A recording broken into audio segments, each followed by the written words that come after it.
The black dog, trigger pulled, howl released, eerie, guttural, low, long, dormant, continuous, subcutaneous presence, enveloping darkness, precious light, abandoned soul, consuming pain, emotion, guilt, grief, insomniac fatigue, raw, tender, prey, merciless strike, feeding beast, black, shrouded introspection, complete consumption, helplessness, despair, anguish, retaliation futile, pain overwhelming, beauty unattainable, future unforeseeable, intensified howl, heightened pitch, mind screaming, no end, no end, no end.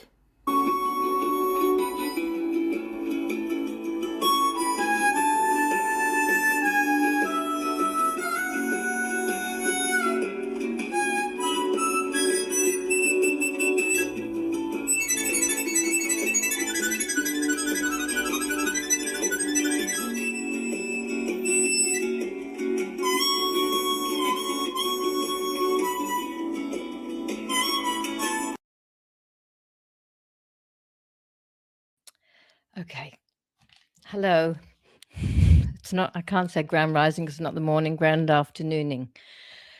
Excuse my very badly put together videos there if there's anyone watching, and there are a few people watching. I've just decided to do some discussions, interviews with some people who've been affected by suicide. And I hope whoever's maybe missed the beginning, I did put a warning up saying that this interview will contain words around suicide, discussion around suicide and self-harm, because I'm going to start talking to people, or whoever wants to talk. Hi, Jan. Because if you give statistics and you talk about numbers and you talk about, you know, oh, that happened over there or that happened to someone, it's horrendous. But you actually, if you actually hear and speak to the people who have been affected, attempted themselves, it's what I think it'll make more of you'll be able to see and hear, and it will make more of an impact on the magnitude of the problem, and something needs to be done. And I'm just someone who's trying to help make change. I'm just going to bring in Pete. So he is a fantastic musician, and so that was just a bit of his harmonica on the end because I thought, oh, it was beautiful. I wanted to add that. No, you've got a funny thing happening with your microphone now. Wasn't there before, was it? Doesn't matter. I just want to tell everyone, the reason Pete's here is... Can you hear me? Yeah, I can hear you fine. Yeah. There's a sort of a back noise going on. So somebody I know who's an actor who I've really actually never met her. I saw she did a post on Facebook about her son and the workplace he was at, and how now it's becoming traveling up again. Yes. Oh, I'm going to play with some sound things while I talk. So this particular person, what I'm going to do is turn everything off. Can you hear me better? Yeah. This particular person was saying how her son was at a workplace and someone had jumped anyway, they'd taken their life. And you put a message on there. And it was something in the words that you said. I thought, wow. No, well, number one, you obviously said something around you'd attempted, but you used the word failed. And supposedly in Australia, in media, we're not supposed to use that word. But to me, failed is a good thing. Yeah, if someone's failed, they're actually still here, so it's a good thing. And so I got in touch with you, and since then you've been talking to me about wanting to come on board and help in any way or whatever. And I thought, well, when you told me your story, it was so horrendous, parts of it. I thought you need to come and, if you want, talk about. So I'm just going to ask you again if you can hear me properly, because this is still here a little bit. Can everybody Yeah, I can hear you fine. Yeah, Jan, you can hear me? So tell me, you told me you're an ex-army medic. Exactly right. Yeah, the Army's been yeah. So when was that?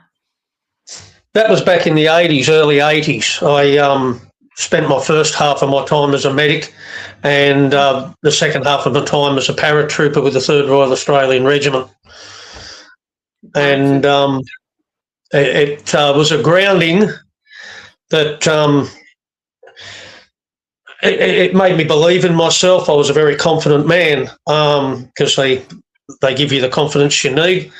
And I was sort of like all trained up and kitted up for war during peacetime, but I never realised at the time that there'd actually the war I was yet to fight was going to be here on this soil, and that was going to be the war with my own mental health in my own life. And a lot of the grounding I got, a lot of the strength I got over the decades, I was needing the strength. I always drew back on what the Army taught me, you know. It was post. So before that, you were pretty sound in yourself. I had a wonderful childhood. Grew up in a wonderful time. I was always the class clown. I love comedy. I love to laugh, and I believe, you know, I was bulletproof as a young man, and people used to always say to me, Pete, you're blessed, you know, everything always goes right for you. And unfortunately, one day the guillotine came down, and things started to go from one phone call into a snowball that 3 decades later made me attempt to take my life. And by all rights, I shouldn't be here. I'm glad I am now, because fortunately that's the grand finale if you do succeed. I would have succeeded other than 2 strangers that happened to do a U-turn down the end of my cul-de-sac I lived in early in the morning, found me and revived me, and called the ambulance and everything else. I woke up in the ambulance, so as far as I knew, I was gone. So I'm really not supposed to be here, but I'm here. And so just tell me, how long were you in the Army? How long were you a medic and everything? Nearly 5 years. 5 years. And so was it during that time when you started to go downhill, or had you left? No. I got out of the Army. Look, I was married when I was in the Army, and I had my first 2 children. Army's got a saying, if they wanted you to have a wife, they'd issue you one, you know. It was very tough for an Army bride, and I was always away. I was always training. I was always in the bush. I was always away, and it led to I was supposed to be doing 6 years. I left a bit early because my marriage had dissolved, and because of but I still moved on. Like a dissolving marriage was, you know, it wasn't pleasant, but it was something I moved on from, and I met. I'm not really interrupting. I'm just coming in on that. No, please. Do you think partly that has, because, you know, they have the whole fly in, fly out thing where there is that issue with mining. Do you think that's the same there with the military, because they have this huge well, it must be. My word, there is. Military suicides. Military suicides are nothing new. We actually had an attempt. We had an attempt when I was in basic training, but no. And there's plenty of stories around the barracks of fellas, especially in basic training when things were hard. But miners, I know lots of miners. With the relationship. being huge gaps between seeing each other, that must have a lot to do with it as well. It does. And then if you've been away doing it hard, getting your backside kicked by some grumpy old sergeant, yeah, and then you come home, and then the first day or two might be all right, but it was leading downhill and always ending up. I was happy to get back to the grumpy old sergeant, and it was a tough time. And mine is, I lived out at Cobar for 7 years. I was with a band out there for 7 years, and I lived in a mining town, and there was suicides there, but more so today with this fly in, fly out. They're never home. Any long distance relationships always going to be a strain, and stuck in that flag. You can go off and do your own thing all the time. You're pretty much set in these military camps and things, aren't you? You are, and you're under orders. You're under orders. Like my wife had enough, and I'd got home. I was home for 4 days, and then we were shipping back out again. And she said, "You're not going." She said, "If you go, I'm not going to be here when I come back." Wow. So I went up. You have to go up the ranks. I went up through to see the colonel. Colonel said, "No, you're going to be on parade." And I went back home, and I seen the missus, and I said, "Look," I said, "the colonel said I've got to be there." And he gave me a bit of a revin, said I will be there. So I went back home, and she gave me a revin as well, saying I'm not going to be there and everything else. I said, "Look, I'm not joking. If I don't go, I'll get charged and I'll get locked up." And she didn't care. She was still screaming, "If I go, she's gonna leave." And I went back and I went and seen the padre, because the padre can get you a little bit of leverage for a family man. So the padre, he's a colonel. He went and seen the colonel, and I got called up to the office, got an even bigger booting in the backside. And after the years I'd served, and both sides, the marriage and the army, I said, "That's it." And I just took some time off, and I went away from both of them for a little while. And I came back, and I went through the discharge process and got out. Yeah, I did get locked up, yeah. You can discharge yourself, but that takes time. But if you just instantly don't go, you said you get a fine? You get charged.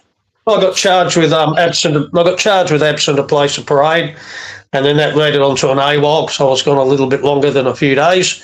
And but I went back, handed myself in. I got locked up for a couple of weeks, and then I elected discharge and went through the paperwork and got out. And the marriage was finished. The marriage was finished, and the army was finished. So I was kind of But anyway, I was and I caught up with a friend that I knew, and we started chatting. We went out for a night and ended up married for 33 years. And I'd had 2 children from my first marriage. I was still seeing them. My daughter to my first marriage was very poorly, and we didn't know what it was. There was all kinds of stuff going on. And then I had a daughter and a son in my second marriage, and my daughter was poorly in that marriage too, and we couldn't work out what was going on. And then finally my older daughter, she got diagnosed with cystic fibrosis. Now, for that, just a quick, cystic fibrosis, a lot of people carry the gene, but if you have a child with somebody else that's got the gene, 1 out of 3, 3 out of 5 children are going to catch the disease. Now, if you have a child with somebody that doesn't have the gene, your kids won't have cystic fibrosis, and they'll live the normal life unless something else gets them. Well, the chances of marrying one is pretty rare. I married two. Oh, you married. They diagnosed my first daughter to my first wife. My son was clear. He was born first. My daughter was born second. She had cystic fibrosis. And then once, because we found it in her, my second, my daughter, my second marriage, we got her tested, and lo and behold, we found out that she had it, and I had some rare gene, of course. I can never do nothing normal, and my two wives were both the most common gene, which is called Delta 508, and and in them days they knew nothing about it. I knew nothing about it. I got a phone call, said we found out Kylie, my oldest daughter, Kylie's got cystic fibrosis. And so there was no Googles and things. I went down to the library and I got every book I could find and found out that it was that they don't live past teens. So it was pretty devastating. And as my daughter was about 8 or 9 when she got diagnosed, and in no time she started going downhill, and we needed a double lung transplant in a hurry. And unfortunately, they just don't go, "Here, Pete, we're gonna set a lungs up in a jar here for you." Yeah. So it's a way Doesn't work like that. We needed a donor, and there's a lot of people waiting for lungs and things, and they try to weigh up the balance of how many years they'll get out of the lungs, and they wouldn't put her on the list for the lungs, and we fought for about 4 years, fighting hard. And something come back in the way of malpractice. They didn't do a heel prick that could have found it when she was a baby. They used to do the heel prick, and they didn't do it. And when they found out they didn't do it, that made them liable. And out of all the children in the hospital, a major hospital, all her files went missing. So, look, I'd exhausted myself, and I'm watching my daughter deteriorate badly, and watching me up, and watching my second daughter coming along the same track. Anyway, I called the doctors together for a big old meeting, and the director of the hospital. I said, "Right," I said, "where's my daughter's files?" "Oh, we can't find them. We don't know what's happened to them." I said, "Well, it's as simple as this." I said, "I know that you miss this and that." I said, "You need to get her on that list." I said, "Otherwise, our families are going to sell our houses and we're going to launch a lawsuit against you." And they all went all blustery like doctors and that do. And I just got up and walked out. My first wife was there because even though we were divorced, we stuck together for our daughter. That's what we did. Of course, yeah. Excuse me. Yeah. So anyway, just quickly, we'd moved to Queensland, and so I was between Queensland and Sydney all the time because my daughter was up in Bundy Hospital and my other daughter was down in Sydney Hospital, Westmead Children's. And so it was a bit of a distance thing. But at any rate, I got back to Queensland, I flew back, and then the next day I got a phone call from my first wife who said they've put her on the list. So they buckled. So we got her on the list. And threatened, and at 15-year-old, I got a phone call. She's been rushed into surgery. The lungs are in. So I hopped on a plane. I flew down to Sydney, straight into the room where she's. I couldn't believe she was on. It was the most heartbreaking thing. Skinny as no air. Tubes hanging out of her everywhere. They'd cut it from the back all the way around and put these lungs in. And I could only be in there for not long, a couple of minutes. They had me all gowned up, of course, all the stuff, And I walked out and I looked through that little window again after I gowned out, lying there, looking more dead than alive. And I walked up the road and I didn't know where to go. I hadn't done anything else. I just got there, still had my little suitcase. And I'm not really even a drinker, never really have been. And I went into this pub. I sat down at a bar, and a little Maori girl worked behind the bar, come up, she goes, "Yeah, what would you like, love?" And I said, "I'll have a beer." And she got me a beer, and I sat there, and I thought to myself, wow, she's got a chance. She's got a chance. And I was kind of like, not celebrating, but, you know, I thought, I've got a chance. And then something come into my mind that I hadn't put any thought into, but I'd asked where the lungs come from and they'd told me. And before I even took a drink of that beer, this is really hard for me. This is one of the ones that knocked me, sorry. But they told me that a 16-year-old girl had died of a brain hemorrhage and we got her lungs. Wow. And all I got was this vision of my daughter still barely alive and this family with their daughter dead. I didn't even take a sip of that beer. My head hit the bar and I broke. Oh. And after about 7 years of fighting, that was the first breakdown. That was the first breakdown I had. My head hit that bar, and long story short, the Maori lady behind the bar seen me. She come around and just put her arms around me. She goes, "What's the matter, dear? What's the matter, darling?" And I spat out what was going on. I said, "I don't know where I'm staying. I don't know what I'm doing." She goes, "You're staying here. You're staying here with us. We've got you." And all these Maori people circled me. They gave me a room. They gave me a room for free upstairs to stay, and they just didn't care. They said, "You're staying with us. We got you. We're going to feed you with whatever you need." You know, they're beautiful people. And the thing is, if I learned anything in all of this, your most desperate times you meet the most beautiful people. You know, and so anyway, cut it down so we don't take all day on that.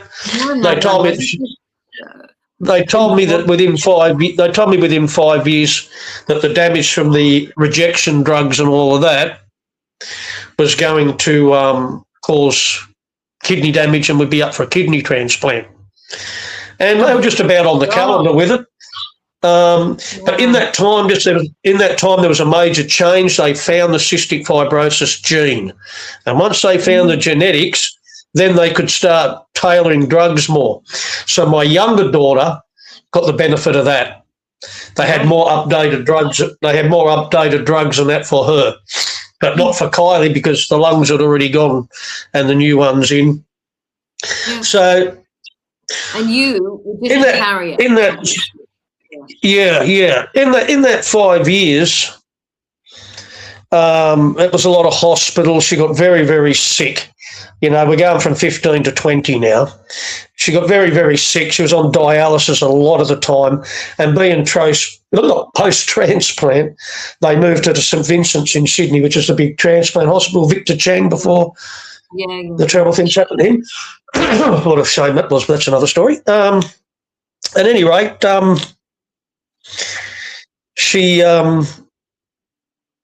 she was a funny kid. She was, for someone that was dying, you never met anybody that was living more. She used to always have the hospital gown on, but she'd put two on so her little bum didn't stick out the back. And she used to get on her little granny scooter and she'd go from St Vincent's down into King's Cross, which is just down the road for you people from down in Melbourne. And all the street worker ladies and that, they all knew her. All the people in the shops knew her. She was just a little star down there, up and down, and everybody loved her and looked out for her. She was a crazy kid. Anyway, her mother was an absolute. How much time did she have in hospital? Was she in hospital all the time, or just on more in than out? More in than out. More in than out. So 5 years later, her mother was a perfect DNA match, and they put. Paula, my first wife, her name was Paula. They put they put her kidney in Kylie because the DNA was that close at the anti-rejection drugs, and I couldn't give her nothing because I'm a rare blood type. Where they were exactly the same, they couldn't give my bitch to her, so I was out of the party anyway. I'd have cut my head off and give it to her if it was going to keep her alive, you know. Yeah. So we got the kidney. And she had a spell there where she got a little better. But it was obvious we were not going to have a long battle. But anyway, those lungs and that kidney, in that time at hospital, she'd met a young man called Tom, and they got married. And she learnt to drive a car. She lived on her own independently for the first time with Tom looking up. And Tom's a whole nother story. He's actually still alive at the moment. They met in hospital. He's a double lunger, 2 times kidney. He's got one leg cut off to the knee from circulation and stuff like that, and toes missing. He's got bits. He's 41 or 2. He's an absolute miracle of modern science. And he's still alive. I went and seen him in hospital in Sydney not that long ago. He's in a terrible way. We're not going to have a much longer with him, but just for him to be this long, he's a stubborn fella. So I think he's just put it off that much. But anyway, as a father, the things I really wanted her to do was find love, true love, and she did. Wow. And she got married, and they could never have kids. At any rate, when she was 24, things were going downhill really bad. And I had to go down to Sydney, and me and Paula, we went to St Vincent's Hospital. We had a meeting with them, and they said, it's as simple as this, there's nothing more we can do, and you've got less than a year. So, Christ, that's no good. So we went back to Paula's house, and Kylie and I, we went and had a little private time together, and she was just so worried about leaving. She'd accepted it. She'd had enough. She was nothing but scars and skin and bone and pain all the time. It was horrible. And she'd had enough. And I said, darling, I can't believe I'd ever want to say this, but it's okay to die, honey. If you need to let go and you can't take any more, whatever you need, I'm here with you, you know. And we had a big, long chat about her going, and her mother couldn't accept it, but of course. But we had to talk about it. One of the hardest talk I probably have ever had. Cool. Anyway, next thing the phone rings, and it's my wife, the one I was, Vanessa, I'm married to for 33 years. Yeah.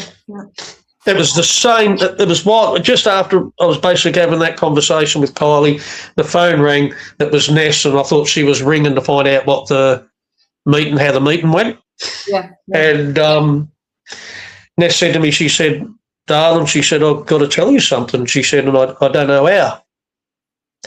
She said, you've just got too much on. And I said, just whatever it is, tell me. She said, I've had some tests done. I wasn't telling you. She said, I've had some tests done. She said, I've just been diagnosed with breast cancer, and it's bad. Kylie said to me, go home. She said, I'm nothing more you can do for me. You got to go and work on this, you know. So I flew straight home. Within that week, she was in surgery. They took the lump, took a big heap of lymph nodes, and we hit the chemo at Bundaberg, and we had, I don't know, about 12 weeks, I suppose, of chemo. And it was a lot more heavy duty in them days too. Like they come out like they're going into a nuclear war zone, you know, and hitting them with all these big tubes of coloured juice and everything else, and the hair come out and everything that you go through. And then we got through that, and we were due to go for the radiation, and then Kylie took a real bad turn for the worse. So I couldn't be in 2 places. So I called up the hospitals, and they did an interstate transfer for me, and they got Vanessa down to St Vincent's as well. Put us up in they put us up in a convent, and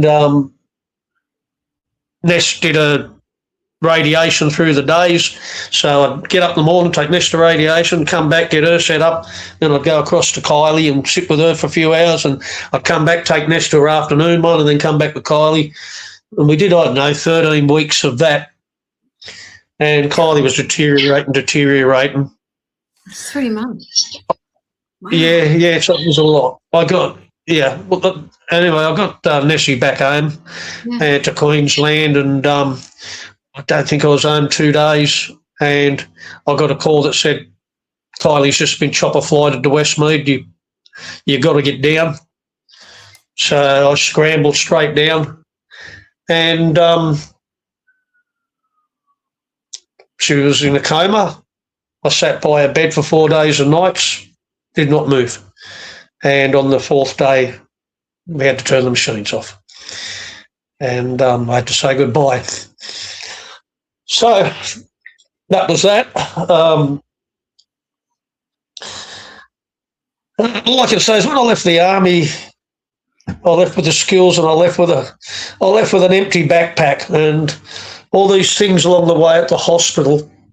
Kylie had 12 friends who we buried along the way from the hospital, all the kids in the CF wing. I raised money for them all using my music, trying to get them whatever their family needed. And we lost them all along the way.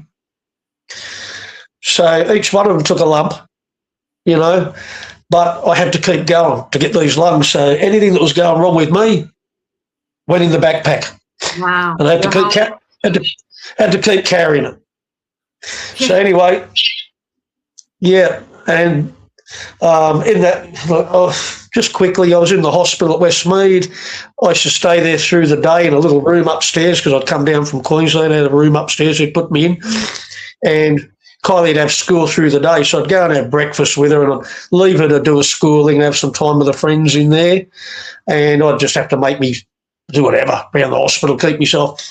And I met a little 10-year-old kid, leukemia, bald, dying, all the tubes out of him, in a wheelchair. Mum and Dad couldn't be there all the time because they had to work to pay for all this. So he used to love getting out to watch the buses, and he used to love to go out to the garden. So I just wheel him around through the day because he didn't go to school. And I sat there with this little fella, and I was talking to him, and this little fella, he said to me, he said, Pete, because we talk about everything. And he said, Pete, he said, why do I have to die? It's not fair. I haven't even lived. What do you say to a 10-year-old kid? Oh, my goodness. I spoke to him and I said, look, about life and death, and I basically gave him the best chat I could. Anyway, but I still had all this other stuff to deal with, so that went in the backpack as well. You know what I mean? I had to carry that with me. I didn't have time to process that. Couldn't even think about it. Yeah. Oh, yeah. And there was lots of these moments, the kidney transplants, the lung transplants, the girl that lost her life to give the lungs, all these things. I didn't have time to process. They just, in the backpack, I'll carry that. And this is people say, oh, what leads up to somebody suicide? And it's not one thing. Okay, people might see the big picture. Oh, he had a breakup with his wife and he took his life, but it's a chisel, and a lot of it can be caused from father-son relationships. It's these little things along the way. Sorry, yeah, and then when the one happens, it tilts the whole machine. All these little ones, all these other ones that you've been carrying with you, it's a tidal wave that pushes, like tipping point. When them coins go over, it's like the big one pushing everything over. And a lot of male. I'm sorry. Just saying, of course, it doesn't always take this amount of trauma and things to deal with. No. That point, but you're just, the amount of things you've actually experienced are incredible. Yeah, and that's only just a start. Yeah. The hospitals were worried about me because they could see me juggling 2 families, 2 sick kids, and everything I was doing. I'm sneaking out in between playing harmonica on the side of the road to make money to keep the show rolling. And that's how I'd busk in between to keep the show rolling. And I had from the military, I had some injuries, so they pensioned me off and had some pension money coming in. It's never enough. It's never enough because, when I'm up and down between 2 states and everything you've got to do, it's never enough. So I'd be out in between on the side of the road down in Sydney or up in Bundaberg playing harmonica on the side of the road. My music's been a major force in carrying me through a lot of things involved. But at any rate, as I say, all these little tragedies, I'm throwing them in my backpack because I've got no time to deal with them. After Kylie passed, before Kylie passed, I beg your pardon. Just skip back a little bit. In those years between the kidney and her passing away, I knew I was going to need to make more money, and music wasn't providing it enough. So I retrained and I joined a security company up at Proserpine, and I went and did my training, got all my certs done, and they made me the operations manager for this company. And of a night time, I was running all the guards at the nightclubs. I was head bouncer, run all the bouncers. We don't likely use that word because it's about controllers. Yeah. And so all my nights were taken up doing that, and my daytime, because of my military training, I used to get around Airlie Beach, Proserpine and Mackay, that area. And over the islands, I'd have a gun on my hip and I'd be carrying cash. I'd be banking for like Pizza Hut and Woolworths and Harvey Norman, all these places. I'd go pick up there, and every night, this is a pretty big part in a lot of ways to my demise as well. I was dealing with violence every night.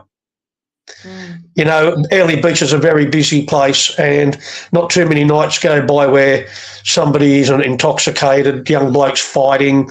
I made a mine of myself. We had a guy pull one of those great big kitchen knives on us that you get in the block. We've disarmed him. Every day you went to work, you didn't know. At any rate, I was on a night patrol. I come back at 5 o'clock in the morning. I was always walking around in the dark through all these places. I wouldn't even use my torch because it would give up where you are, and all my military training and everything else. If someone was going to jump me, they'd never get me easily because I was always alert what were my surroundings. I got back to our office, which was up 2 flights of stairs. There was a little flight that went like that, turned right, and then a big flight. And there was a bit of a landing up there, not real big. Toilets on that side, like on big poles, the toilets held up on that side.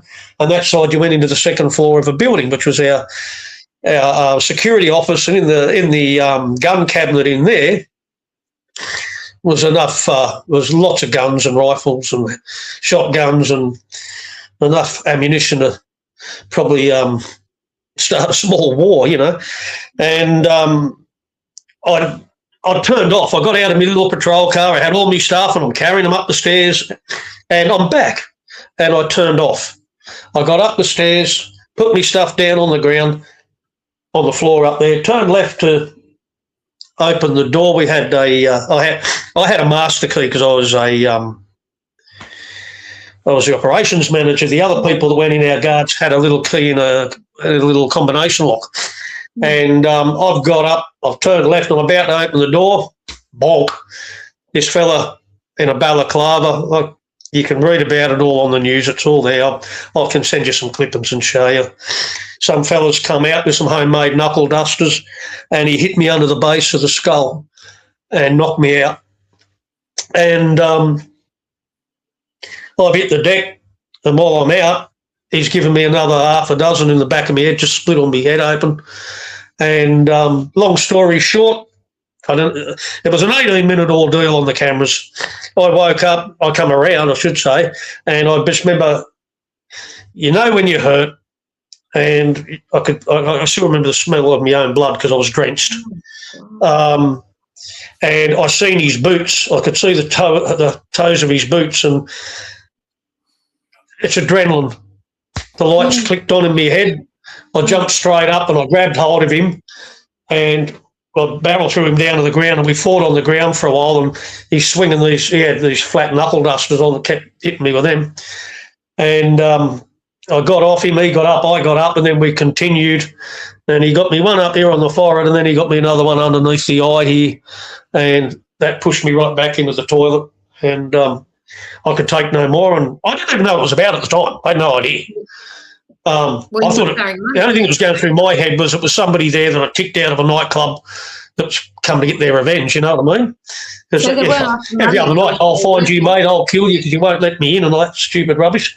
But I put up my hand and I said, what is it? I won't use the language in front of a lady, but it was very heated. I said, what do you want? What do you want? And he started going, the guns, I want the guns. He said, I owe people money and they're going to kill me. He said, if you don't get me the guns right now, I'm going to kill you. And I, obviously, after that amount of time, I had no doubt to disbelieve him. My keys and all my stuff was all over the floor.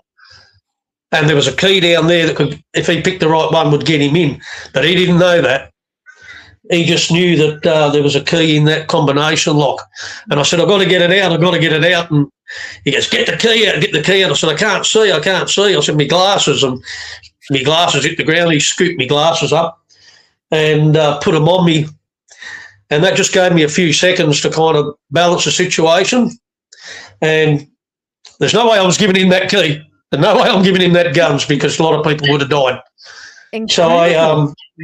So I undid the combination, opened up, I got the key out, stuck it in the door, and I snapped it off, which rendered the lock useless. And he went, I won't say. And he took another great big swing at me, and I dived to get out of the way of it. And I've got the whole video of this on my computer. It's horrid. I dived out of the way, and I happened to dive off them stairs. So I'm kind of like batong, batong, batong, batong down them stairs, and then landed on that little platform down that first lot of stairs, and I could hear him swearing up there. I'm away. And like any smart young man knows, never let a chance go by. So I just cut it from there. I left him there. He couldn't get in because I broke the key off in the lock. And so anyway, I took off across the car park and I went around the back of this pub. There's an Irish pub in Proserpine, Doolan's. And I went around the back of the pub and I'm starting to go out. And I remember getting to the back steps of this pub and I lay down on the stairs and I just thought of my family, my kids, and started drifting off. I thought, I'm done. And next minute I heard a scream. In the darkness of my mind, I heard this ear-piercing scream, which happened to be the young Irish girl that was over there, me backpacking, cleaning the pub early in the morning. And the publican lived up there. He ran down, seen me lying there looking like I'd been butchered. And he picked me up, threw me over his shoulder, put me in the booze bus that they take all the intoxicated people home in, drove me straight to the hospital on the phone, told him I was coming in. Then he had me boss on speed dial because we handle his security. He called me boss and said, I don't know, all Pete's saying guns. And, they got me in a Proserpine hospital and a couple of surgeons come out and started patching me head up and stitching me up all over. And then the detectives all come in and da-da-da-da-da. Anyway, long story short, they knew who he was and they got him. Yeah. And he went off. Still in hospital. Your daughter was. Yeah, this is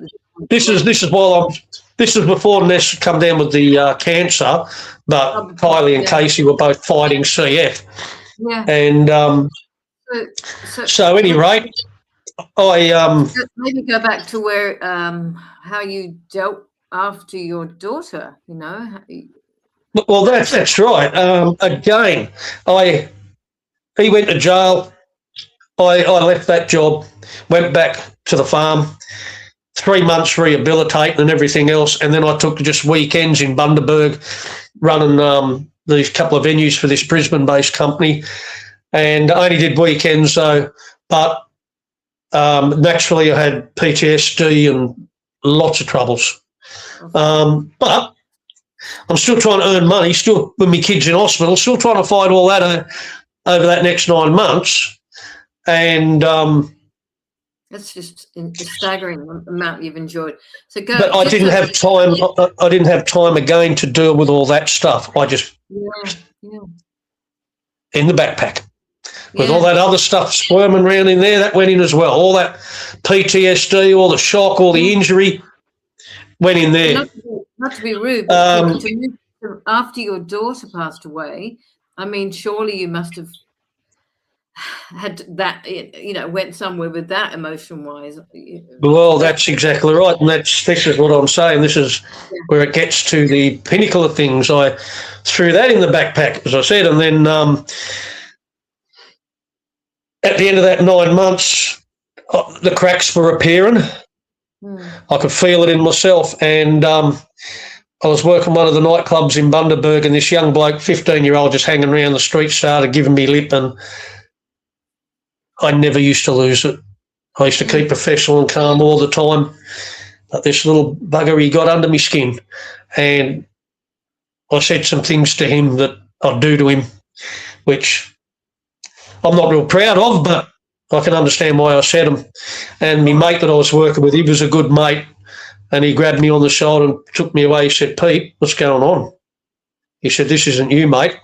I quit the next day. Any rate, about a month after that,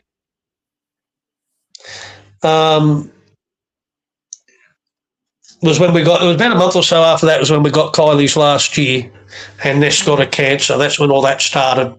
Yeah. And I remember, I'm not a real religious man, but faith can get you through things as well. And I was sitting in the foyer of St Vincent's Hospital, and I was sitting there and I was broken. I was just broken. I'd run out of money. I had Vanessa in one ward, Kylie in there on her machine. And I looked up and I was sitting right opposite the Multi-Faith Chapel. And I rolled in there. I didn't know too much about praying, but I thought there was nothing else left for me. And I got down at the thing there where the pulpity thing is, and the old Jesus up on the cross up there, and I just let everything out. Let it all out. Tears, everything just falling out of me. And funny thing happened, a little nun came in and she went, "Oh, I'm sorry." I went, "No, I'm finished. And she went, No. She said, she's a little old lady in all the gear. She said, "You're who I'm here for." She said, "Come over here, darling." She took me over there. Now, the hospital's got certain psychologists to work with me. When I told them my problem, I ended up giving the psychologist tissues because she'd broken down.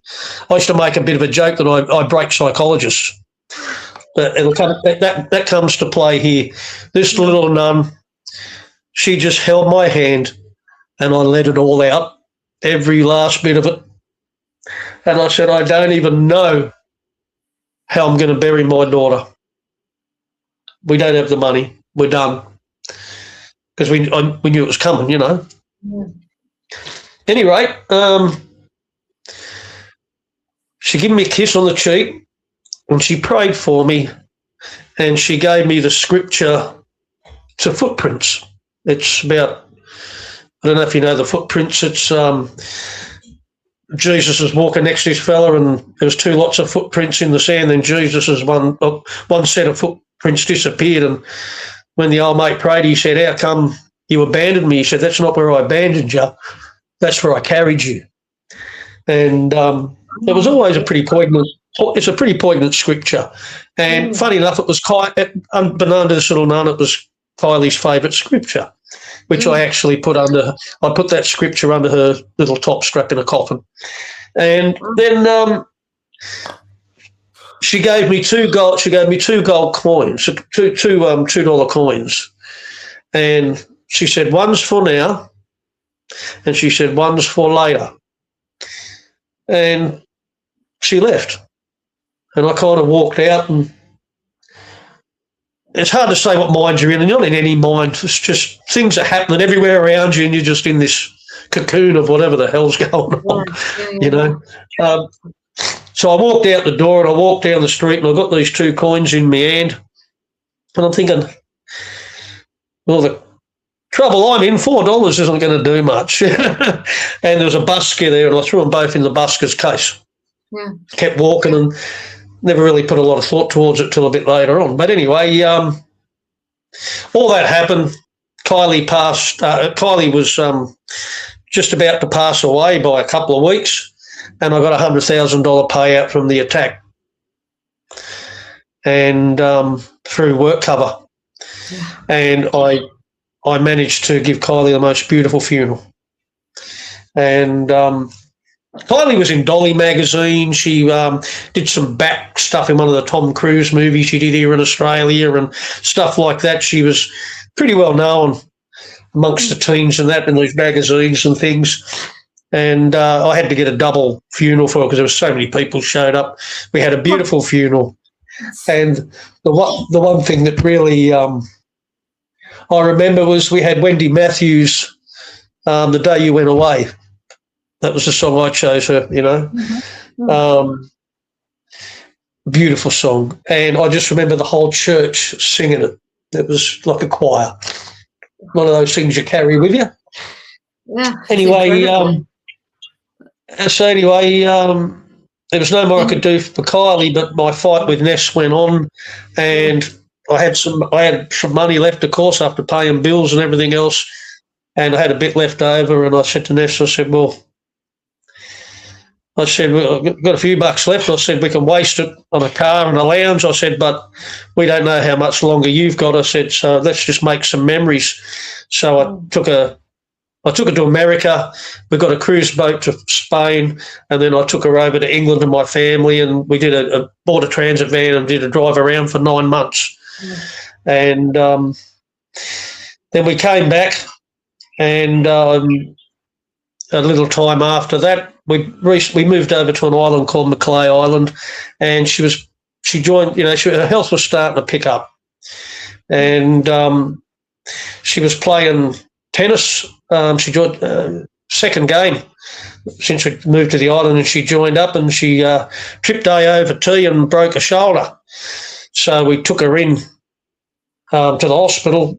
Doctor X-rayed the shoulder, come out and said, yeah, you got a broken shoulder. He said, but I've got to talk to you guys. He said, she's got 2 4-centimetre tumours in her mediastinum. The cancer had gone from the breast to the chest, basically. So that was a big blow to us. And so for the next couple of years, we fought. And all this other stuff, Kylie, that I had to do with her death, I was having a lot of trouble coming to terms with it. But that had to go in the backpack. That had to go in the backpack as well. Yeah. So I could look after my wife. There's nothing you can do for the dead. You can only help the living. So I was getting her everything she needed. And then, but the last year I noticed her mind slipping. And she started, I'm not blaming her. This is not to put blame on anybody, but she'd start saying some things that were quite hurtful to me. And I've seen a dramatic change in it. Obviously, she's got cancer, she's dying, and she's got a lot of dramas, and she's sick all the time. Yeah. And you take it out on those. You take it out on those you love the most. So anyway, I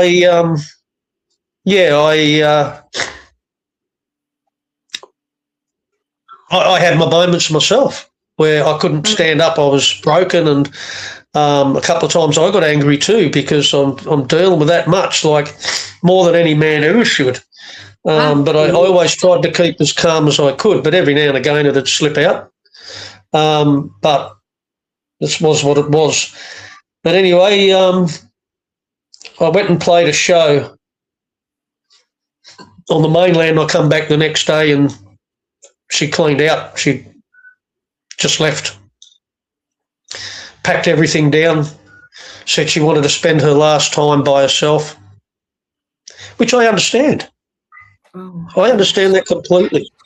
You know, Ness had been a mum since she was 18-year-old, and, you know, because she had a son when we got together, and then my two, and she said she just didn't want any more marriage, didn't want any more anything. And we had a very, very special marriage for 33 years. And she didn't say nothing to me. I just come home and cleaned out. She'd gone, taken all the stuff, just gone. And then when I did get in contact with her, then she gave me the lowdown. She didn't want it no more and everything else. And for me, that was the first time that everything just stopped in all those decades. And I was broken. I was broken beyond words. And there was no more room in the backpack. Yeah. And my backpack split open. And all that stuff I'd carried, all those individual things, all those years, spilled out. The best part of a week, I lay on the lounge. I didn't eat. I didn't drink. I was just lying there, just Broken. not really anything. Just broken, not anything. And naturally, without food and drink, your body doesn't react well, your mind doesn't react well. And I, 7 o'clock one morning, I decided, I didn't decide it. There was no deciding. It was, I think I might have mentioned it to you before, I was like an actor in a play. Mm. And the show was going on and the script was written and I had no control over it. I was just a player. And unfortunately, I got up and I went out to the carport and climbed up on the bonnet of my car and I strung myself up. And the report said feet off the ground. So I was obviously swinging when these fellas found me. I have vague memories in the darkness. There was little vague memories that you get. I remember being lifted up. So obviously our mates lifted me up to take the pressure off, and I remember fingers getting underneath the rope around my neck, and they cut that off. And I remember falling down, and they had me on the bonnet of the car, and I have little memories of flashes of light, and an ambulance showed up. They put me in the ambulance and they took me to hospital. And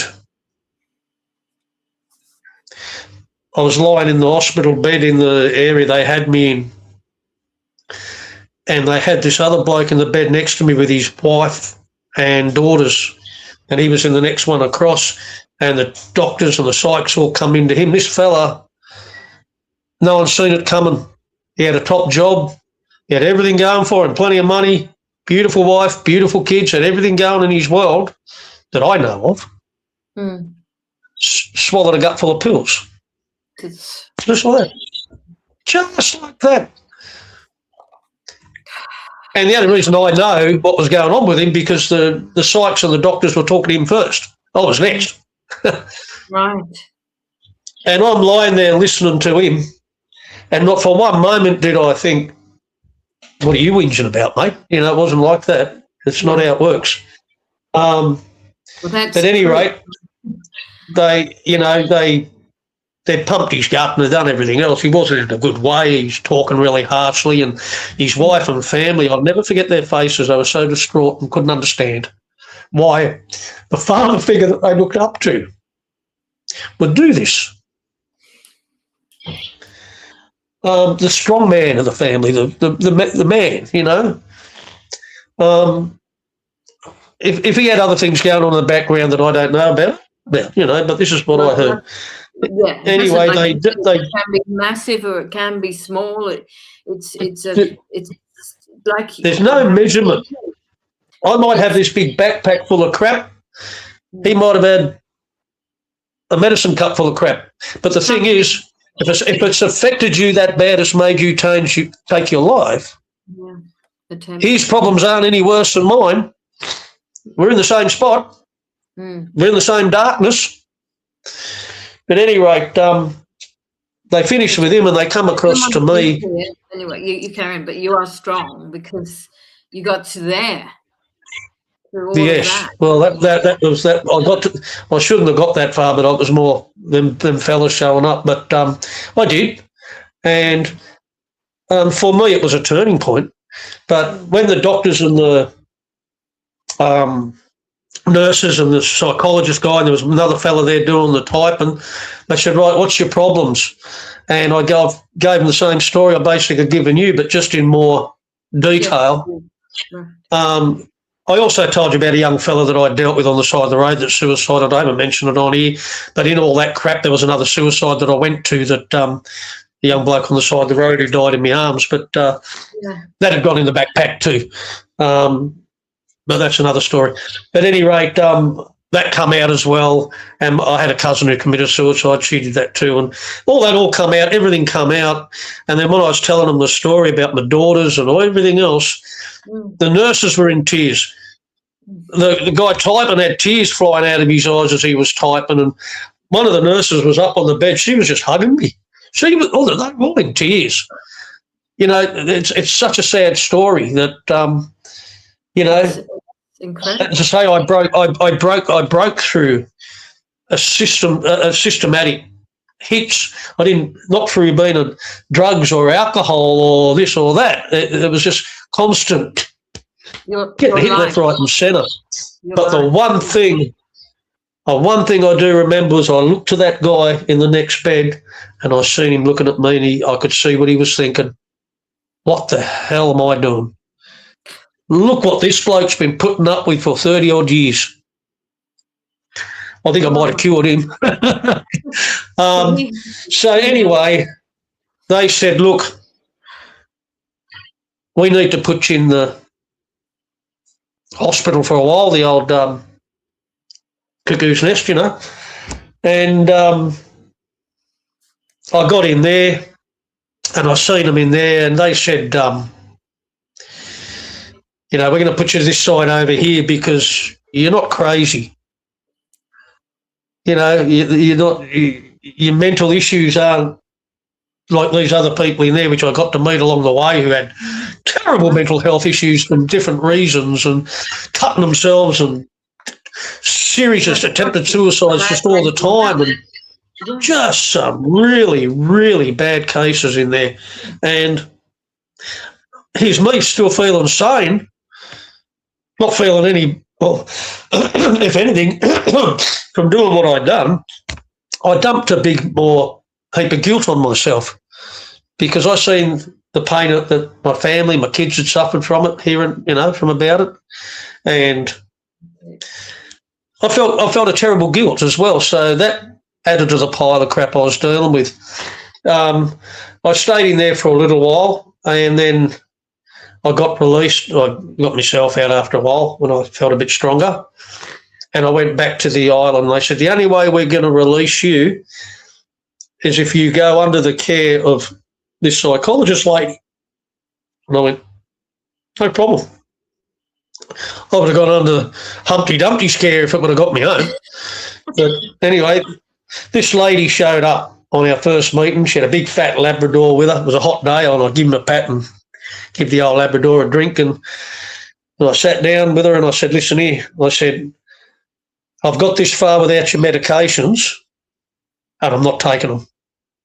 I am not taking medications. I broke naturally. I want to heal naturally. Obviously, this is for me. All right, people need medications. This is nothing against medications. Okay, there are people with chemical imbalances. Yeah. That's right. Some people need them. Oops. I don't have a chemical imbalance. Life just tilted the scales on me. And she said to me, she said, no, she said, we're not doing drugs. She said, but I'm going to have you for quite a while. And she come twice a week. This lady was amazing. She used to sit in the gutters doing curbside psychology for heroin addicts and prostitutes, and on her own time for no money. This is one of those amazing people that you meet when crap gets thickest. And she was amazing. She gave me skills for my anxiety. They've got this chart that goes 10 across that way, and it's like depression, anxiety, PTSD, stress, this, and there's 10 of them that they basically work off. And then there's 10 up that way. So someone might have 3 of the depression, I might have 5 of the anxiety, and, you know, they do the graph that way. She said, you're the first person I've ever had that's 10 across the graph. She said, you got a lot. And I said, yeah, well, tell me about it. I don't do nothing by half, do I? But anyway, this lady was amazing, and she gave me some really good skills. And then I also got a phone call from a mate that has spoken to some people in a thing called Mankind Project. And I got a phone call from this bloke, and he said, Billy told me to give you a call. He said, tell me your story. I said, it ain't pretty. He said, I don't care. He said, I've got you. He said, we're going to get you fixed up. I said, yeah, righto, mate. So he said, tell me your story. So it took an hour to tell him, and he was pretty devastated. He said, don't worry. He said, I'm going to put you across to somebody. He said, I want you to write down these numbers. I wrote down these numbers. I didn't even know what I was writing down. He said, right, you're going to get another phone call in 10 minutes. 10 minutes later, I got another phone call. It's another bloke, and he goes, had a bit of a chat about you. He goes, I want to hear your story front to back. I said, just told Bill. He said, yeah. He said, you tell me. And I told him about another hour on the phone, and he said, we could help you. They said, we have a warrior training group going out bush for 3 nights this week. He said, and he said, it's usually against our rules to have somebody go straight to it that hasn't been to any meetings. Yeah. He said, but we're going beside it this time. He said, you need to go to this warrior camp. And I'm thinking, yeah, righto. He said, I said, how much does that cost? And he said, $1,800. Well, there you go. I knew there was a catch. Yeah. And I said, I haven't got no $1,800, mate. I said, so he said, no. He said, that other fella gave you a series of numbers, didn't he? I said, yeah, he did. He said, that's his credit card number. You already paid for it. Oh my goodness. He said, give me them numbers. So I gave him the numbers. A couple of days later, I'm with about 60 other blokes out in the scrub. Now, I cannot go into detail about what they do on these the warrior camps because it's pretty sacred. Yeah. But I can basically say for 3 days and nights I ate nothing but dry cereal and a cup of orange juice 3 times a day. Absolute cleansing. Oh, okay. And they basically took a lot of psychology where we all just lay on the floor and they had different people that were working with you and with all of us at the same time, and they took us right back to basically out of the womb and rebirthed us and brought us all the way through. And the questions they were asking and things that they were talking about, I started noticing these things in my life that were troubling me, that I didn't even know troubling me. I didn't even put them in the backpack because I didn't even know they were there. But the more we progressed, I found these things. And we had a big cleansing at the end and a big tribal night. And people do forget things that don't that aren't good, that they don't. If something happens, it actually can forget whole parts of your childhood. Yeah, you know? Well, they deal with each man individually, and they said to me, they said, you've held people up for so long. You've done it all yourself, and you've had no one to hold you. Wow. And all the men got together, and they picked me up and held me over their heads, and I noticed I was as stiff as an iron board because the stress I was under took a lot of toll on my body because I was like this all the time. I was like this, always jaws clenched, always like this, and shaking like this all the time. Like it wasn't just the mental effects, the physical effects were just horrendous. I got a good friend who's a very good body worker who started working on me when I got out of the mental hospital. She started working on my body, trying to get my muscles loose and everything else. So I'll become a fully fledged member of the Mankind Project, and it's a warrior thing. Like back in the early days, warriors sit in a circle, and the problems of the tribe, each man gets to speak, and while every man in that circle has their turn, you go the way the sun goes around the earth, and each man gets to speak. And you have about 4 or 5 circles, and the first one is, how do you feel this? How was this week? So I'd say how my week was. If I had a crappy week, couldn't pay the bills, and I wasn't doing real good, the only thing that anybody says is they put up their hand and say, "Aho," which means me too. So you might be saying you've had a really crappy week and this happened and that happened, and you might get 2 or 3 or 4 blokes go, "Aho." Straight away you've got 3 or 4 blokes who understand what you're going through, which gives you some kind of, I'm not aloneness. I can approach them, yeah. And so When was that? How long ago was that? I haven't been for the last couple of years, mainly because what happened was I went there for about 8 months, 9 months, and then I finished with the psychology lady, and she said to me, she goes, "What would you like to do from here?" And I said, "To be honest with you, I want to go and walk these Scottish Islands." And she said, I said, "It probably sounds like a stupid idea." She said, "No, it doesn't." She said, "You go walk them islands." And I had 10 grand. And I loaded up a backpack, this time not for the crap. No, a different kind of backpack, yeah. And yeah, I can show you the photos. I actually vlogged it along the way because a lot of people. I'm a musician. I've got a few thousand people to watch what I do, and they also. It was all very public what happened to me, and I had a lot of support from a lot of good people, and they would watch my vlog each day. And I told them when that day I left, I had my backpack, I had my phone. I said, "I'm on a journey of healing," and that's what I did.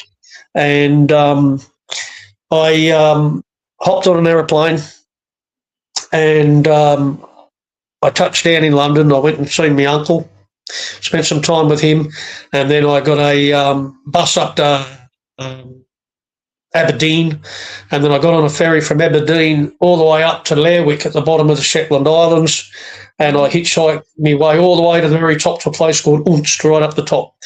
And there's nobody up there. Walruses, wilderness.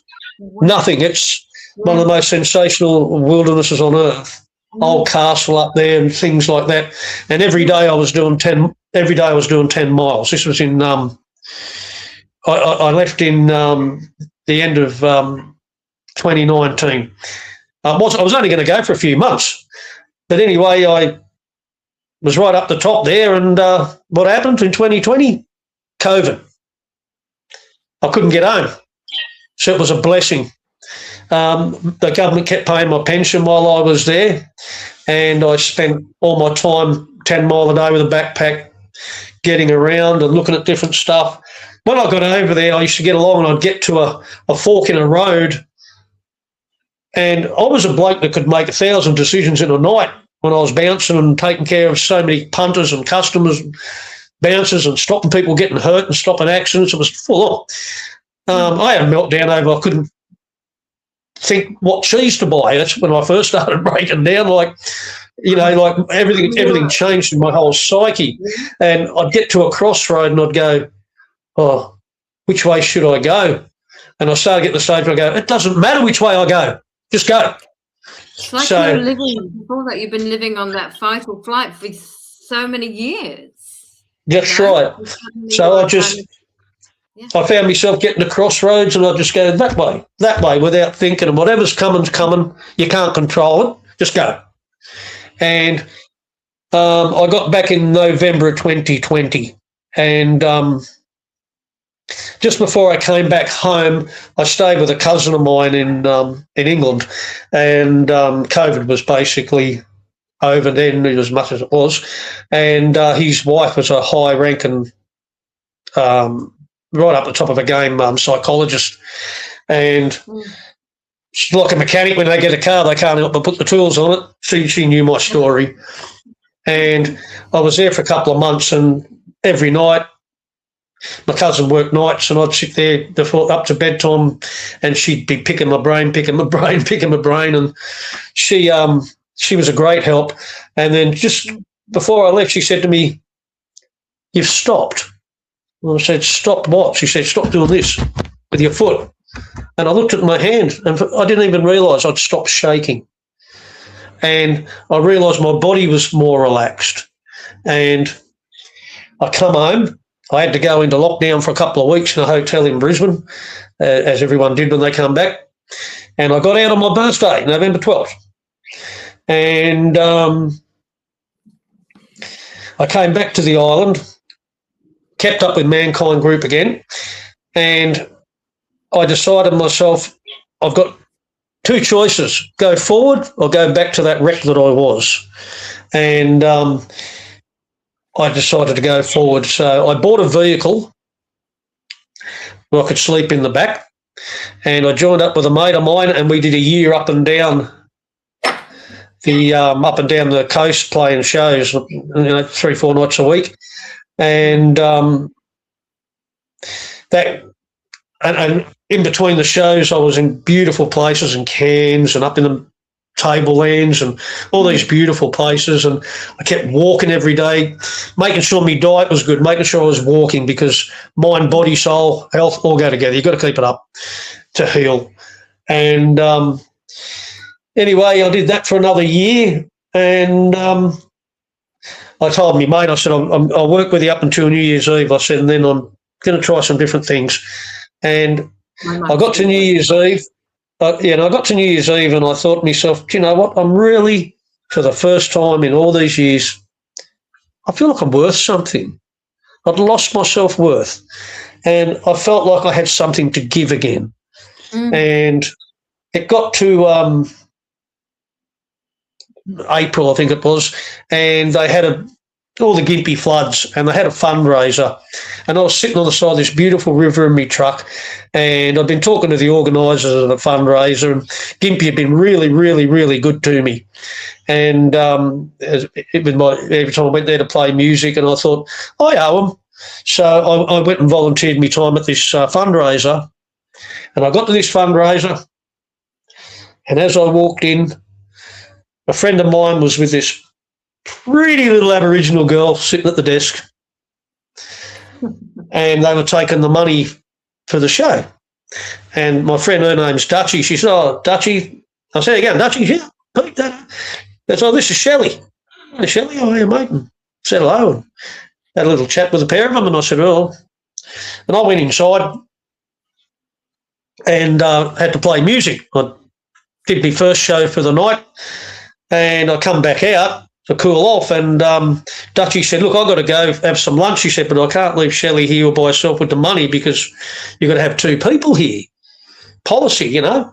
And I said, okay. I said, I'll sit here. So I sat down there. Me and Shelley started chatting. Turns out we both come from the same town, knew a lot of the same people. And from there it was history. 2 years later, I married the girl. Oh. No, a year and a half later, I married the girl. And she has given me a reason for living again. She's the most beautiful, kindest human that you could ever meet, who was devastated at my story. Any smart girl would have run a million miles. You also you found your worth. You know, you were in the time when you knew, well, not knew who you were, but you'd actually found yourself again by doing all that healing work, and it's just, that was your path. That's right. Yeah, I told her a lot. I told her a lot. I was a silly bugger. I didn't get a phone number. Like, the last time I was on the dating scene before that, the Bee Gees had a #1 disco hit, you know, like, and I didn't even get a phone number. And I actually, the next day I rang the organiser and I said, oh, look, I was sitting out there with this girl called Shelley. I said, I don't expect you to give me a phone number. I said, but I wouldn't mind catching up. And she goes, oh, here it is here. Gave me a phone number, and I rang Shelley up and I said, hey, it's Pete. That we were sitting there, and she went, yeah. And, you know, we went out and had lunch, and I told her more about my life and the train wreck that I was. And then we went out that night, and she put her arms around me. She said, you know what? She said, I'm never going to let you go. Now you're going to make us cry for other reasons. Go on. That's. Oh, I'm crying. I'm well right up. And, you know, Michelle had a terrible life as well, being Indigenous. She was taken as a child, brought up, not even knowing she was Indigenous for the first 18 years of her life, didn't know who her father or mother was, never, you know. I had a woman on my other show last Monday, the same thing. She didn't know who her father was, and he was Aboriginal. Yeah. So, yep. You know, her mother had kept it from her. Yeah, well, she was taken as a wee one, you know, and her story was horrible enough as well. And she had a series of issues as well. But my strengthening of my life, I strengthened her life.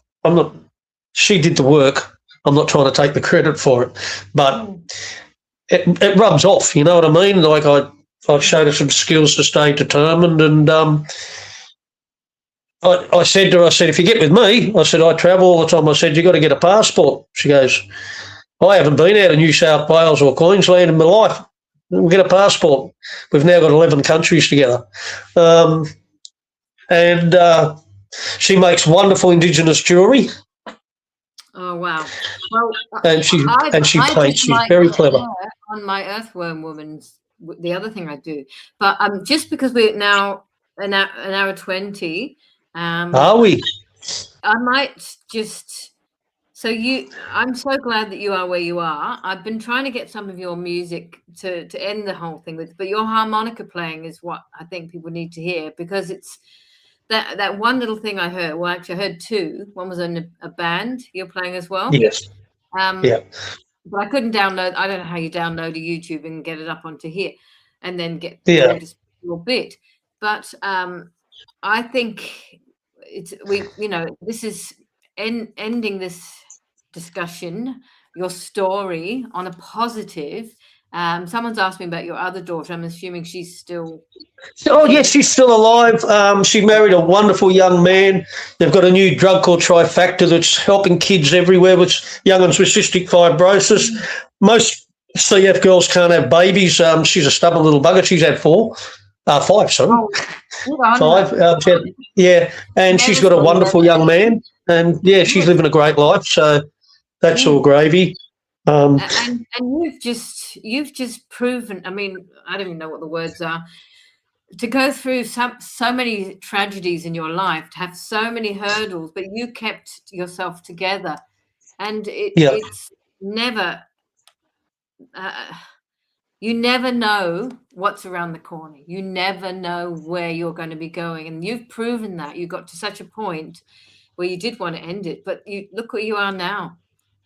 Yes, and I don't think I'd change anything, because it's made me who I am today. Yeah. My music's been a wonderful, wonderful asset in my life. It's given me escapes. When I actually got to one stage in my life where I couldn't play music. I couldn't stand on stage and play because I'm mainly a blues player, cheers and crap flying out of me while I'm standing on stage, and it doesn't make for a good time. You're probably blocked because you have all these other people to look after. But just quickly, when I went overseas, took Nessa overseas, we went from America to Spain on a cruise boat. There was a blues room. There was a black African-American Negro blues band playing, and they did a song, and then old mate said, does anybody play any instruments? I said, yeah, I play the harmonica. He got me up. He didn't realise I could play professionally, and I played, and he said, wow, that's amazing. So he kept me up as part of the band for 10 nights through the cruise, but he knew something was wrong with me. He said, why are you not playing? And I told him the story that I've just told you, and he said, I want to have dinner with you. We had dinner, we sat down and we spoke, and he said to me, he kept calling me boy. He said, your problem is you're using the blues as your enemy. He said, we African Americans, we've been in the dark for 300 years. He said, the blues is where we let it out. He said, when next time you play, you take all that pain, all of it, all of it, and play it out, because that's what we do.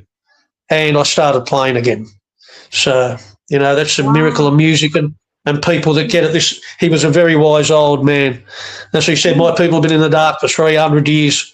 He said, but if we let that run our lives, we don't live. We play the blues. He said, you play the blues, you know the blues. He said, you feel the blues. He said, now next time you play, put all of that into there, and overnight to become a better player. I think you were talking about doing a fundraiser. I'll talk to you in the next week or so about something. But would you end this with, have you got your harmonica close by? Would you end up playing something? Because so happens I do. Beautiful. Yeah, I'll give you a little tune. I haven't got any backing music, but I'll give you a little riff. No, you don't need it. The thing I used was just you, and that was Pete's poem at the beginning. And I might redo it because I didn't think I read it very well, and it needs whatever. I just wanted to show something of you because he sent that to me the other day. But that's how I was feeling when I wrote that poem. The dog was chewing me. Yeah. Must come closer.